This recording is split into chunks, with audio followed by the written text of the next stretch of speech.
हमारे साथ जुड़ गए हैं और मजाजुल हक साहब इस्लामिक स्कॉलर इस वक्त हमारे साथ हैं। खैर मकदम है आपका। मजाजुल साहब, आप ही से शुरुआत कर लेते हैं क्योंकि हम देखते हैं कि खवातीन इस वक्त खास तौर पर जब 25वां रोजा हो जाता है उसके बाद बाजारों में बड़ी मसरूफ हो जाती है, जिम्मेदारियां उनके ऊपर रहती हैं, देने लेने की भी जिम्मेदारी होती है, घर को भी सजाना है, ईद की जो खुशियां हैं वो भी बांटनी है। ऐसे में क्या पैगाम खवातीन के लिए?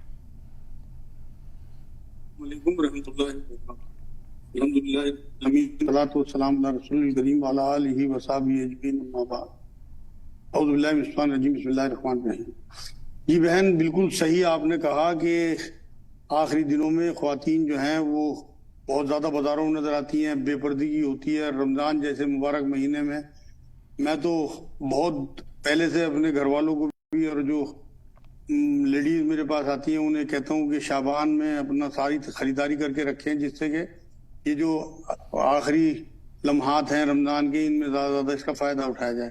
वैसे तो बहुत ज़्यादा लोड बढ़ जाता है हमारी औरतों पे। हम घरों में देखते हैं अपने कि सारा दिन जो है वो इफ्तारी के लिए तैयारी करती हैं और पसीने बहाती हैं। इतनी गर्मी में किचन में घुटन में काम करना आसान नहीं होता। तो ये तो वाकई इन लोगों का एहसान है अपने मर्दों पे कि वो अपने मर्दों के रोजे खुलवाने के लिए इतनी मेहनत करती हैं सारा दिन। तो मर्दों को भी ये चाहिए कि अप्रिशिएट करें उनकी इस मेहनत को और थोड़ी बहुत ही तारीफ जरूर करें खाने की और उसकी, जिससे कि ये लगे, क्योंकि नबी की हदीस पाक भी है कि भाई जिसने तारीफ कर दी उसने अपना हक अदा कर दिया मोहसिन होने का, जो एहसान आप पे किया गया।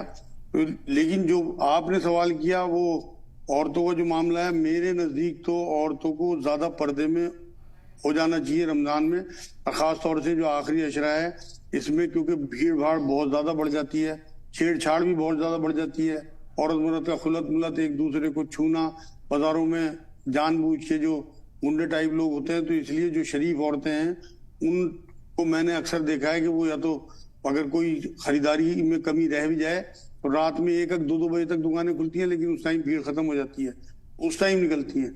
लेकिन फिर भी ये होना चाहिए कि औरतों को जिस रमजान की इस वक़्त को समझना चाहिए कि अल्लाह रब्बुल इज्जत ने ऐसा अजीम महीना हमें दिया है और ये सिर्फ और सिर्फ इबादत के लिए। ये एक हमारा ट्रेनिंग कैंप है एक महीने का, कि हम इसमें जो है वो सब कुछ कर गुजरे कि जो हमारे बाकी के 11 महीने जो पिछले गुजरे उनके तमाम गुनाह माफ हो जाए। असल में रमजान का जो मीनिंग है ना, वो झुलसा देने वाली चीज को। अब ये हमारे जितनी भी कमी है, कोताही है और गुनाह होते हैं, ये रमजान उन्हें झुलसा देता है, लेकिन खुद नहीं झुलसा देता, बल्कि हमें कोशिश करनी पड़ेगी, हमें तौबा करनी पड़ेगी, हमें अल्लाह के आगे गिड़गिड़ाना पड़ेगा, तभी अल्लाह उसे कबूल करेगा। क्योंकि जितने भी हमारे गुनाह हैं, आप ये देखिए जितना भी कूड़ा करकट होता है, मैंने अक्सर देखा है अपने जो काम करने वाले लोग हैं कि वो इकट्ठा करते हैं कूड़ा करकट एक तरफ और आग लगा देते हैं, घास फूस हो या और भी कूड़ा हो तो वो सब राख बन जाता है। तो इसी तरह से झुलसा देता है रमजान जो है हमारी तमाम पिछली कमियों को, कोताहियों को।